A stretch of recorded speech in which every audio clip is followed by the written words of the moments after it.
विराजिए विराजिए। कहाँ खो गए आप? नाम में भी बहुत बड़ा फर्क है।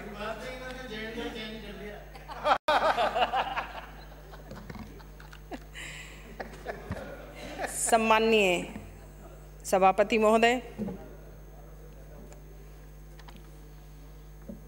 घनघोर बादल छाए तो थे, बरसे भी थे, बाढ़ भी आई थी, कुछ को बहा के भी ले गई, लेकिन अब वो बादल छटने लगे हैं, लोगों के मन से कोरोना का डर कम होने लगा है, जीवन फिर से पटरी पर आने लगा है, राजस्थान सरकार की सूझबूझ से सब कुछ पहले जैसा लगने लगा है, यही कांग्रेस सरकार की देन है।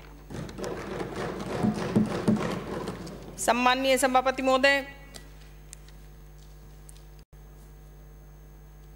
अभी जो राजस्थान के मुख्यमंत्री महोदय ने बजट पेश किया, ये तीसरा बजट एक सर्वगुण संपन्न बजट कह सकते हैं, जिसे ऐसा कोई वर्ग नहीं है जिसका कि बजट में जिक्र नहीं किया गया हो। राजस्थान की जनता की मांगों को सुनकर पेश किया हुआ बजट है। हर व्यक्ति की आवाज को सुनने के बाद में बनाया गया बजट है। जैसे हर व्यक्ति ने ये लिख के दिया कि राजस्थान में पिछली सरकार ने हर महीने का बिल कर दिया था, साहब त्रस्त हैं 2 महीने में किया जाए, तो ये जनता की आवाज थी। धरती का कोई कोना ऐसा नहीं जहां सूरज की किरणें धूप ना जाती हो, राजस्थान का कोई वर्ग ऐसा नहीं जहां बजट का कोई हिस्सा नहीं जाता हो। सभापति महोदय, प्रदेश के सर्वांगीण विकास के आधार पर पेश किया हुआ बजट है। राजस्थान के सम्माननीय मुख्यमंत्री महोदय किसानों की, व्यापारी, उद्यमियों, युवाओं, महिला, मजदूर और हर वंचित वर्ग को इसमें टच किया गया है। प्रदेशवासियों के जीवन को खुशहाल बनाने वाला बजट राजस्थान का बजट है। विधानसभा से जब बजट भाषण समाप्त होने के बाद निकलने लगे, मुझे खुशी है कि विपक्ष के विधायक महोदय भी बात कर रहे थे कि मेरे क्षेत्र में भी काम दिया गया है। वाह, क्या बजट है! क्योंकि पिछले साल में पूरे 5 साल रही कांग्रेस पार्टी से महिला एक थी विपक्ष में, और महिला मुख्यमंत्री होने के बाद पूरे 5 वर्ष में बजट में एक काम, कोई एक छोटी सी घोषणा 1 रुपये की भी की हो तो मेरा चैलेंज है इस सदन के अंदर नहीं। सबसे बड़ी बात है, बोलने दें उनको, कि चारों विधायक जो इस सदन नहीं, इस दुनिया को छोड़कर चले गए, उनको अमर करने का नाम राजस्थान के मुख्यमंत्री महोदय ने किया है। चाहे किरण माहेश्वरी जी हो, शक्तावत जी हो, चतुर्वेदी जी हो, भंवरलाल मेघवाल जी हो, और उससे भी बड़ा काम सभापति महोदय कि लड़कियों का कॉलेज खोला है। कितना बड़ा धर्म और कर्म है कि विद्या के मंदिरों की घोषणा करी है मुख्यमंत्री महोदय ने। जब तक ये धरती और दुनिया रहेगी, ये विद्या के मंदिर में कन्याएं ज्ञान ग्रहण करके जाएंगी और उनका नाम यहां से जाने के बाद भी अमर करने का काम राजस्थान के मुख्यमंत्री महोदय ने किया है। सभापति महोदय, ऐसी सोच बीजेपी की नहीं है। इसके लिए राजस्थान के मुख्यमंत्री जो जन के सेवक हैं, धन्यवाद के पात्र हैं। मेरे विधानसभा क्षेत्र में भी आज तक कभी ऐसा नहीं हुआ जितना कि मुझे अब कांग्रेस पार्टी की सरकार बनने के बाद में एक पिछड़े हुए क्षेत्र को काम मिला है। नारायणपुर पिछली सरकार में उप तहसील बना कांग्रेस पार्टी की में, फिर तहसील बनाया, एसीजेएम कोर्ट खोला गया, पर्सनल मंडी बनी, नारायणपुर में मंडी यार्ड बनाया। ईसरा का वास एक पीएससी स्वतंत्रता सेनानी, जो आजाद हिंद के स्वतंत्रता सेनानी थे, उद्यमी राम जी, उनकी मूर्ति के अनावरण में सभापति महोदय पिछली सरकार के स्वास्थ्य मंत्री गए, कई सारे मंत्री गए और भाषण में घोषणा करके आए कि हम यहाँ पीएससी खोल देंगे। लेकिन पूरे 5 साल गुजर गए। वैसी घोषणा असत्य कर लो, झूठ बोल लो, कम से कम स्वतंत्रता सेनानी के नाम से तो झूठ मत बोलो। उसको साकार किया। ईसरा का बास में पीएससी खोली, हरसोरा आदर्श सीएससी, माची में बड़ा अस्पताल, स्वास्थ्य केंद्र, हरसोरा थाना, पशु उप केंद्र, और बानसूर की महत्ती आवश्यकता थी आज डिप्टी ऑफिस खोलना, बस डिपो, नई सड़कें बनाना, पानी की स्कीम, नारायणपुर में छात्रावास, नारायणपुर को उपखंड बनाना, एएन ऑफिस खोलना। बानसूर की जनता की तरफ से सम्माननीय मुख्यमंत्री महोदय का मैं कोटि कोटि धन्यवाद और आभार व्यक्त करती हूँ। धन्य है ऐसी सरकार जो हर वर्ग और हर क्षेत्र का ध्यान रखा गया है। कोई भी विधानसभा ऐसी नहीं है जो पिछड़ी हुई हो, विकास के पथ पर अग्रसर हुई हो। रामलाल जी, मंत्री बनना आप जैसे के दिल में लालच है और लोभ है। हमें तो सिर्फ और सिर्फ हमारे क्षेत्र के विकास का, काम का यही एक आकांक्षा और इच्छा है, और उसमें अग्रणी है। पिछली सरकार में, पिछले बजट सत्र के तुरंत बाद संसार में कोरोना नाम की महामारी आई। पूरी दुनिया के चलते हुए पहिए रुक गए। मुझे आपकी सिफारिश की जरूरत नहीं है। आप लोगों का तो काम ही यही है खरीद फरोख्त करने का, और इससे बड़ा कोई काम भी नहीं है।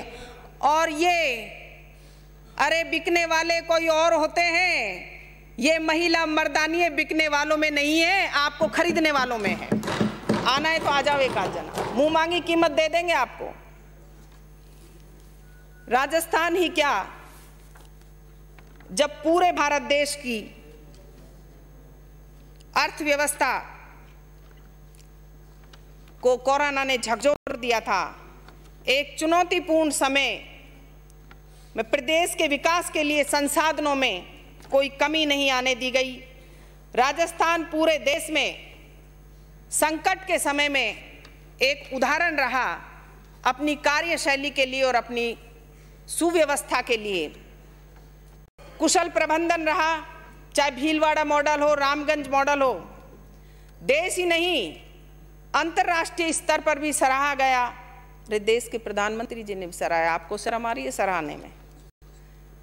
मुख्यमंत्री जी ने खुद वीसी के जरिए, वीडियो कॉन्फ्रेंस के जरिए प्रत्येक राजनीतिक दल, पक्ष विपक्ष, धर्मगुरुओं, सांसदों, उद्योगपतियों, चिकित्सा कर्मियों, मीडिया बंधुओं से, पुलिस कर्मियों से, प्रशासनिक अधिकारियों से, कोई वर्ग ऐसा नहीं था जहां बात नहीं करी हो। सैकड़ों बार वीसी से जुड़े रहे, पूरे राजस्थान का ध्यान रखा। एक अपने परिवार की तरह कोरोना काल में मुख्यमंत्री महोदय ने एक सुव्यवस्थित व्यवस्था की। नए नए जांच केंद्र खोले गए, कोई भूखा ना सोए। जिस मजदूर ने, जिस किसी ने भी राजस्थान की सीमा में प्रवेश किया, उसकी पूरी व्यवस्था की गई। उसको जहां से आए थे वहां तक भेजने की, यातायात की व्यवस्था की गई, खाने और पानी की व्यवस्था की गई। माननीय सभापति महोदय, माननीय सदस्य कह रहे कोरोना काल में ऐसा हो गया। अरे ऐसा तो देश के प्रधानमंत्री जी ने करी थी यह व्यवस्था। बेचारे ट्रेनों में मर गए, सड़कों पे चल रहे हैं, कोई व्यवस्था नहीं थी, सिर्फ और सिर्फ घोषणा थी। यहां का इतिहास उठाकर देखें। कह रहे थे अभी कुछ माननीय सदस्य कि कांग्रेस के कार्यकर्ताओं को किट दिए गए। मुझे ऐसा लग रहा था जो विधायक कोटे से किट दिए गए हो या सरकार की तरफ से दिए गए हो, किसी भी किट पर किसी का फोटो नहीं था, हाथ का निशान नहीं था, किसी एमएलए का, मुख्यमंत्री का फोटो नहीं था। और आपको ये पता ही नहीं है कि बांटे किसने थे। बांटने की जिम्मेदारी दी गई थी गांव के पटवारी को, ग्राम सेवक को, सरपंच को, बीडीओ को, तहसीलदार को, थानाधिकारी को, सभी ने बांटे थे और उस पर किसी की मोहर नहीं लगी हुई थी। मुझे खुशी है कि बानसूर में जब किट बांटे गए तो बीजेपी वाले कार्यकर्ताओं ने खुद ने भी बांटे और ये कहा मुझे फोन करके कि मैडम आपका धन्यवाद है कि आपके किटों पर किसी की फोटो नहीं है, हमें बांटते हुए शर्म नहीं आ रही है। और फिर कहते हैं कि ऐसा है। आपको ज्ञान ही नहीं है, इसका मतलब आप घर पे बैठे थे, कोरोना काल में घर पे बैठे थे। राजस्थान सरकार की जो कड़ी पंचायत राज की थी उसने सारा काम किया था। कांग्रेस का कोई भी किट बता दो सही है, बिल्कुल मेरे किट की फोटो डाल दूंगी आपको। राजस्थान वो आपने छपवा के करा होगा, ये काम ही आप लोगों का है, बीजेपी वालों का। एक विशेष कोविड पैकेज की घोषणा की गई जो राजस्थान के मुख्यमंत्री ने की है, वो सराहनीय है। इससे निराश्रित असहाय मजदूर परिवारों को फायदा मिलेगा। शहर में इंदिरा गांधी शहरी क्रेडिट कार्ड योजना घोषणा की गई। 5 लाख जरूरतमंदों को 50,000 रुपये ब्याज मुक्त ऋण मिलेगा। सभापति महोदय, मैं कहना चाहूंगी, सभापति महोदय, प्लीज सभापति महोदय, ये जो प्रोपेगेंडा करना आता है ये बीजेपी के नेताओं को बहुत अच्छा करना आता है। आज तक इतिहास में कोई बता दे कि कांग्रेस के नेता ने किसी तरीके का झूठ बोला हो। अभी बार बार राहुल जी का नाम क्यों लेते हैं? क्योंकि वो सत्य बोलते हैं। उनको नाटक करना नहीं आता, उनको रोना नहीं आता, उनको झूठी घोषणाएं करना नहीं आता। कहां गए अच्छे दिन? कहां पड़े? कहीं मिले क्या? आपके थैले में मिले क्या? या आरएसएस के संघ के उस कार्यालय में मिले हैं क्या? अच्छे दिन आने वाले हैं क्या? जनता त्रस्त है महंगाई से, कहां है? अभी करवाऊंगी, 2 मिनट रुको। लघु उद्योगों को संबल देने के लिए मुख्यमंत्री ने लघु उद्योग प्रोत्साहन योजना का दायरा बढ़ाया। प्रदेश में युवाओं के लिए उद्योग स्थापित किए। 5 लाख रुपए तक के लिए स्टार्टअप सहायता की राशि की घोषणा की। आगामी वर्ष में विद्यार्थियों को कक्षा 8 तक के बच्चों को और 6 से 8 तक विद्यार्थियों को पाठ्यक्रम और यूनिफॉर्म निःशुल्क दी जाएगी। ये बहुत बड़ी घोषणा है ग्रामीण क्षेत्र के लिए। महात्मा गांधी नरेगा योजना में पिछड़े क्षेत्र में, जनजाति के क्षेत्र में 100 दिन की बजाय 200 दिन का रोजगार देने की घोषणा की। ये सराहनीय कदम है। पहला सुख निरोगी काया हो, निःशुल्क दवा योजना हो, आयुष्मान भारत हो, निरोगी राजस्थान अभियान हो। कितने नए मेडिकल कॉलेज खोले गए हैं, डॉक्टर्स, नर्सेज की भर्ती की गई है। पिछली सरकार में तो किया ही नहीं था सब कुछ भी। नए नर्सिंग कॉलेज खोले हैं, मेडिकल कॉलेज खोले हैं, जिसमें राजस्थान पहले स्थान पर है देश में पूरे में।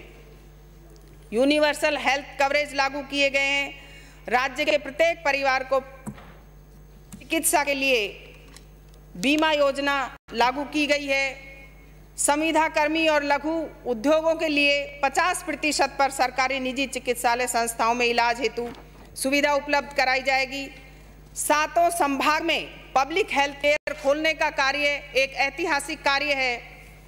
मुख्यमंत्री निःशुल्क जांच योजना,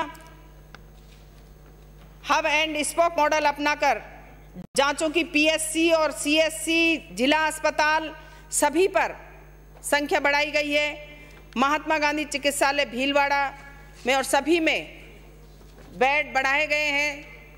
राजस्थान को स्वस्थ रखने के लिए स्पेशलिटी हो, चाहे न्यूरोलॉजी, नेफ्रोलॉजी और कार्डियोलॉजी, सभी विभाग जयपुर एसएमएस में और कई जिलों में प्रारंभ किए जाएंगे, ये बहुत सराहनीय कदम है।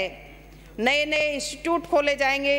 राजस्थान के हर क्षेत्र में रोजगार और विकास की जो ये धारा चली है, ये एक सराहनीय नया कदम है।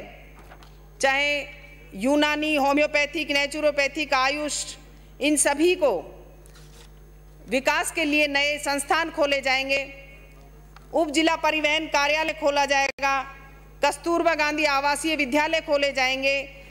इंग्लिश मीडियम विद्यालयों की लोकप्रियता बढ़ाने के लिए 5000 से अधिक आबादी वाले सभी जगह विद्यालय खोले जाएंगे। ये पक्ष और विपक्ष इसमें नहीं देखा। ये कितनी बड़ी बात है, एक राजस्थान के मुख्यमंत्री महोदय की सहृदयता है। ये विकास की नज़र है कि उन्होंने कोई तय नहीं किया, कोई गाइडलाइन तय नहीं करी, एक जनसंख्या के आधार पर खोला जाएगा। 600 विद्यालयों में कृषि संकाय खोला जाएगा। गांधी दर्शन म्यूजियम बनाना, मूक बधिरों के लिए तकनीकी शिक्षा को बढ़ावा देने के लिए बेरोजगारी भत्ता बढ़ाना हो। सभी प्रतियोगी परीक्षाओं में भाग लेने वाले परीक्षार्थियों को रोडवेज में निःशुल्क यात्रा करना कितनी बड़ी बात है। कई बार परीक्षा देने जाएगा बालक तो उसको उधार पैसा मांगना पड़ता था, किसी ना किसी से लेकर के तब वो जाता था। लेकिन राजस्थान के युवाओं को एक ये तोहफा है, क्योंकि युवाओं के लिए भर्तियां खोलना और राजस्थान के युवा के लिए, युवा के विकास के लिए, युवा के हित में सोचना एक बहुत महत्वपूर्ण है। खेल को महत्व दिया गया जिससे कि युवाओं को रोजगार मिल सके। मेजर ध्यानचंद स्टेडियम योजना हो। इस तरह की ये योजनाएं सिर्फ और सिर्फ कांग्रेस पार्टी की सरकार ही कर सकती है। बाकी पिछली बार ढूंढी पीटते थे कौन सी दीनदयाल उपाध्याय योजना, उसमें कनेक्शन होंगे, योजना का बहुत बड़े कैंप लगा दिए और उसमें रिजल्ट क्या निकला? 0। मेरे भी करवा देते बानसूर में एक आदि तो आपको धन्यवाद दे देते। चाहे हर पंचायत स्तर पर पशु चिकित्सालय खोलना हो, मोबाइल वेटनरी हो, गौशालाओं को आधी दर पर सरकार बिजली में छूट देगी। उद्योगों को बढ़ावा दिया गया। नए नए आयाम दस्तकारों, बुनकरों, कुटीरों और दिल्ली की तर्ज पर जयपुर में भी हाट बाजार को विकसित किया जाएगा। स्वरोजगार के लिए बिना टेंडर के ही विभिन्न विभागों में चयनित कार्यों को युवाओं को दिया जाएगा। प्रोफेशनल कोर्स में प्रवेश के लिए छूट मिलेगी युवाओं को। मुख्यमंत्री अनुप्रति कोचिंग योजना, जो बच्चे इस योजना के तहत कोचिंग करना चाहते हैं अपनी परीक्षा में सफल होने के लिए, तो उनको कोचिंग की सुविधा भी राजस्थान के मुख्यमंत्री ने बजट में व्यवस्था की है। जो पिछला बजट था उसमें भी, और ये कह रहे नहीं हुआ, हमारे यहाँ तो सारी चीज़ें चालू हो गई हैं। किस तरीके से नहीं हुआ है? सिर्फ इनको, बल्कि कोरोना काल में जब सब चीज़ बंद थी लॉकडाउन में, फिर भी ऐसी व्यवस्था रही, कम से कम उसकी तो सराहना करनी चाहिए थी। पिछड़े क्षेत्र में 8 नवीन एकलव्य मॉडल रेजिडेंशियल स्कूल स्थापित किए जाएंगे, जिससे कि आदिवासी क्षेत्र में शिक्षा का एक अलख जगाने का काम राजस्थान के माननीय मुख्यमंत्री महोदय ने किया है। 7 राजकीय अंबेडकर छात्रावास भवन बनाए जाएंगे। उससे SC, ST, OBC, माइनॉरिटी सभी को फायदा मिलेगा। सभी के अलग अलग छात्रावासों की जो घोषणा की है, देवनारायण योजना में हो, वृद्धजनों के लिए चाहे वृद्धावस्था पेंशन करी हो, छात्रवृत्ति को बढ़ाना एक ये सराहनीय कदम है। आंगनवाड़ियों को नंदघर योजना में शामिल करना, इंदिरा महिला शक्ति, महिलाओं को समस्याओं के समाधान के लिए काउंसलिंग केंद्र खोले जाएंगे जिला मुख्यालयों पर, यह भी सराहनीय काम है। और सैनिकों की वीरांगनाओं और अविवाहित शहीद सैनिकों के माता पिता के लिए वर्तमान में जो मानदेय था उसे बढ़ाया गया।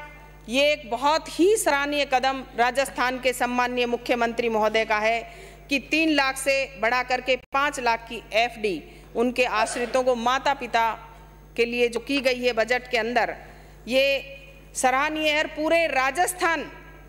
पूरे राजस्थान के लिए जो सैनिकों को ये सम्मान दे करके माननीय मुख्यमंत्री महोदय ने दिया है, ये बहुत ही एक सराहना और देश के ये भी दर्शाता है कि देश हित के लिए भी सम्माननीय मुख्यमंत्री महोदय ने पूरे राजस्थान के शहीदों को, माता पिता को सम्मान देने का काम किया है।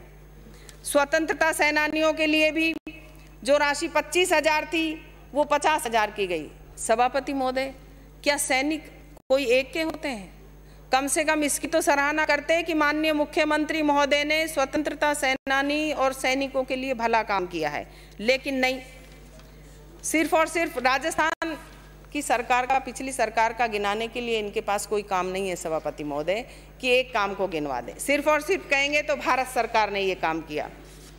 पेयजल से जोड़ना हो, चाहे सड़क योजना से जोड़ना हो, नवीनीकरण हो, जनजाति क्षेत्र को हो, शेखावाटी को हो, किसी भी महान पुरुष और देवी देवता, राजा रानी, दुर्ग, पहाड़, छतरी, ये सारी चीज़ों को वापस से चालू करना, जो पिछली सरकार ने मिडवे जैसे संस्थाओं को बंद कर दिया था, आरटीडीसी को, ये वापस से राजस्थान सरकार ने चलाने का अभी घोषणा करी है। और सभी के लिए, सभी महान पुरुषों को सम्मान देते हुए, देवी देवताओं को सम्मान देते हुए जो ये किया गया है, जो पिछली सरकार ने दरकिनार कर दिए गए थे, ये राजस्थान की संस्कृति को जिंदा रखने का, राजस्थान की संस्कृति को साबित रखने का एक नया काम किया है।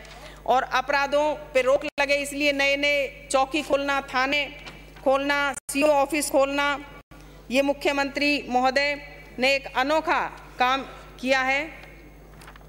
प्रशासन शहरों के संग जो कैंप लगाए जाएंगे और जो शहरों के संग, गांव के संग में जो कैंप लगाए जाएंगे, उसमें पट्टे दिए जाएंगे, ये भी सराहनीय कार्य है। और उससे भी बड़ा काम पहली बार सभापति महोदय बजट में हुआ है कि पंजीयन में कोई भी स्टाम्प ड्यूटी नहीं बढ़ाई है। सभापति महोदय, ये राजस्थान में ऐतिहासिक कार्य है कि किसी पर भी स्टाम्प ड्यूटी या पंजीयन, कोई फीस, किसी तरीके की सरकारी कर नहीं बढ़ाया गया है। और पोती और दोती के लिए जिसको फ्री में, ये एक ऐतिहासिक कदम है सभापति महोदय, जो कि राजस्थान की सरकार के लिए सराहनीय है। ग्रामीण बसें पिछली सरकार ने बंद कर दी थी। आए दिन लोग जीपों में गांव में लटक लटक के जाते थे, दुर्घटनाएं होती रहती थी। तो उसके लिए अब ग्रामीण बसों को चलाना बहुत ही राजस्थान सरकार का सराहनीय काम है। और हर वर्ग में नौकरियां कितनी खोली, एमबीसी में ही 24,000, 25,000 और कितनी हजारों अब नौकरियां नई युवाओं को देने वाले हैं। क्या राष्ट्रभक्त की बात करते हैं कई बार सभापति महोदय, ये कहते हैं कि साहब 70 साल में क्या किया। थोड़ा सा मैं सभापति महोदय, इनको शायद पता ही नहीं है कि 70 साल में क्या किया। इस भारत देश को आत्मनिर्भर बनाने में क्या हुआ, कैसे हुआ, ये इन्हें पता ही नहीं है कि जिस हालत में भारत देश आजाद हुआ था, सिर्फ और सिर्फ इनको एक काम आता है सभापति महोदय, राष्ट्रभक्ति नहीं की, देशभक्ति नहीं थी। वर्तमान में देश के प्रधानमंत्री महोदय बस भाषण दे देंगे, हाँ भाइयों ऐसा है, काला धन भी आएगा, महिलाओं के खाते में पैसा भी आएगा, किसानों को नीम का खाद भी मिलेगा, बहुत आय किसानों की दुगनी हो जाएगी, इतने अच्छे दिन आएंगे कि शायद ऊपर से रुपये की बरसात होगी। लेकिन मुझे ये बता दें कि पूरे 7 वर्षों में एक भी कोई काम नया किया हो। क्या किया है मैं बता दूं, छोटा सा उदाहरण सभापति महोदय। अभी पिछली बार माननीय एक सदस्य बोल रहे थे कि अजमेर को ख्वाजा की नगरी से नहीं जानते, चौहान साहब नगरी से भी जानते हैं। लेकिन यस करने वाले भाई माननीय सदस्य, मैं पूछना चाहती हूं कि उससे पहले वो ब्रह्मा की नगरी भी है, वो सावित्री की नगरी भी है, वो कहां चले गई? लेकिन नहीं, सिर्फ राजनीति करने के लिए वहां ब्रह्मा का पुष्कर मंदिर ही नहीं है ना। वो तो शायद पहले वो आ गए थे सारे लोग, पुष्कर और ब्रह्मा ये तो बाद में आए थे। तो इतना नहीं है, सिर्फ और सिर्फ राजनीति करने के लिए कि हम किस तरह से देवी देवता, अरे देवी देवताओं को तो तुम भूल गए। राम, अब राम के नाम पे चल दिए। अरे कैसा कोई हृदय है क्या जिसमें राम नहीं हो? मुझे वो बता दे कि नहीं है राम, कहां पर नहीं है। हर बात में कर देते हैं जिक्र। ये जब भारत देश आजाद हुआ, अंग्रेजों की दास्ता से मुक्त हुआ, खाकी नेकर अंग्रेजों की पुलिस की तरह लोगों पर जुर्म ढाने के लिए बदनाम थी। स्वतंत्रता सेनानियों के तिरंगे के जनगणना का विरोध करते थे खाकीधारी। सभापति महोदय, भारतवासियों को अंग्रेजों के काल में सिर झुकाकर चलना पड़ता था। कोई अपनी मर्जी से बोल नहीं सकता था। अगर अपने अधिकारों की बात करते तो उन्हें ठूस ठूस कर काल कोठरियों में, अंधेरों में भर दिया जाया करता था। आजादी के दीवाने सरदार भगत सिंह हो, सुभाष चंद्र बोस हो, अताउल्ला खान हो, चंद्रशेखर हो, कनक लता हो, कस्तूरबा हो, मातंगनी हो, इतने हजारों लाखों क्रांतिकारियों की कुर्बानी से उन्होंने अपने लहू से इस धरती माता को, इस भारत को तिलक करके आजादी दिलवाई थी। सभापति महोदय, उस दास्ता से मुक्त होने के बाद 5 मिनट अभी 70 साल का थोड़ा सा इंकशाफ दे देती हूँ। आजाद भारत खोखला था, एक चुनौती थी। वह भारत आज का नहीं था, बल्कि घायल और करहाता हुआ, नफरत से भरा हुआ, खंड खंड लुटा पिटा टुकड़ों का निर्धन छोड़ा गया भारत था। एक बच्चे की तरह पाल पोस कर टुकड़ों में बटे हुए भारत को सरदार वल्लभ भाई पटेल जी ने एक सूत्र में पिरोया, बिना खून खराबा किए हुए अखंड भारत का निर्माण किया। मैं बताती हूँ 70 साल में क्या किया। देश की शासन प्रणाली, कानून व्यवस्था भीमराव अंबेडकर जी को सौंपी गई, जिसका लिखित में मजबूत संविधान बना। देश को नया रंग रूप मिला, आधुनिक भारत मिला, निरक्षर से साक्षर हुआ जहां सुई नहीं बनती थी। सभापति महोदय, कांग्रेस पार्टी की सरकार का राज था।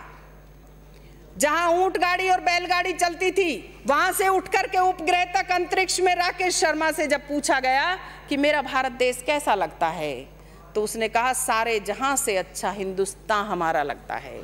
ये भारत देश के कांग्रेस पार्टी की सरकार ने किया 70 साल में। पिछड़ी जातियों को आरक्षण देकर के समान लाभ दिया गया, समान अधिकार दिया गया। धन्यवाद है पंडित नेहरू जी का, विश्व का सबसे बड़ा भूमि सुधार कानून लागू किया गया। ये किया जो सरकार की सद्भावना को प्रकट करता है। राष्ट्र संत विनोबा भावे के भूदान आंदोलन ने गरीब मजदूर खेतीविहीन किसान को भूमि का पुनर्वितरण करवाया गया। योजना आयोग बना गया, नीति आयोग बनाया गया। खाने पीने के सामान के लिए विदेशों की तरफ ताकना पड़ता था। सभापति महोदय, हरित क्रांति लाए लाल बहादुर शास्त्री जी ने, अर्थव्यवस्था को संभाला और एक दिन का उपवास करने के लिए कहा। किसी देश की तरक्की के लिए पैमाना उसकी अर्थव्यवस्था मानी जाती है। प्रधानमंत्री मनमोहन सिंह जी ने आर्थिक मंदी की चपेट में था, उस समय मनमोहन जी ने उस समय एशिया में भारत देश का नाम किया। सभापति महोदय, अब क्या हो रहा है? डीजल पेट्रोल देख लो, महंगाई किस तरीके से बढ़ रही है। उस टाइम 61 था। बस 2 मिनट, बस समाप्त है। सभापति 1 मिनट। बिना भेदभाव मताधिकार दिया, 18 वर्ष के युवा को वोट डालने का अधिकार दिया, महिलाओं को पंचायत राज में भागीदारी दी, इंडियन एयरलाइंस का गठन किया, दुनिया का सबसे बड़ा पहला परमाणु ऊर्जा आधारित कार्यक्रम लॉन्च किया, एशिया में पहला न्यूक्लियर रिएक्टर प्रारंभ किया, परमाणु बम परीक्षण किया। क्या नहीं किया? सभापति महोदय, उदाहरण है इंदिरा जी का। आज ऐसे हो रहा है, देश के चारों तरफ अनाथ की तरह सेनाएं घेर रही हैं हमें, लेकिन एक दिन वो था, धन्य हो स्वर्गीय इंदिरा गांधी जी प्रधानमंत्री जी की लाखों की सेना को घुटने के बल हथियार झुकाकर टिका दिया था। वो थी, वो किया। अरे अटल जी की जब प्लेट लग रही थी तो कांग्रेस सरकार बन गई थी, तो किसी ने कहा कि ये प्लेट को हटा दें, तो धन्य हो कांग्रेस पार्टी की जब भारत सरकार थी। नहीं, वो सम्माननीय है, हमारे देश के प्रधानमंत्री है, उनकी प्लेट नहीं हटानी चाहिए। और जब उन्होंने शपथ ग्रहण किया, अटल जी ने ये कहा कि जो मेरे से पहले सरकार ने काम किए उसी से आज देश विकास की सीढ़ी पर खड़ा है, इसे आगे ले जाने का काम मैं करूंगा। एम्स बनाना हो, ITI हो। Please conclude as fast as possible because now the next. थोड़ा सा सभापति महोदय, राजस्थान ही है, इसमें राजस्थान ही है, चाहे राजस्थान में पश्चिम बंगाल का अकाल हो, जो देश में अरे 25 सांसद दिए हैं माननीय प्रधानमंत्री जी को। उन्होंने क्या किया? नोटबंदी की, महंगाई की, खाते में पैसे डालने का नहीं किया। सभापति महोदय, मैं 2 लाइन बोलकर कहना चाहूंगी। जनता कह रही है देश के प्रधानमंत्री जी से, सत्ता को देख कर ना घमंड कर। माननीय सभापति महोदय, ये वक्त की नजाकत है, एक दिन ये जरूर दूर चली जाएगी। आज ये है, फिर कोई और आएगा। ज्यादा गीत नहीं गाए, ये वक्त है। एक दिन तुझे तेरा आईना दिखाएगा, एक दिन तुम्हें तुम्हारा आईना दिखाएगा। धन्यवाद।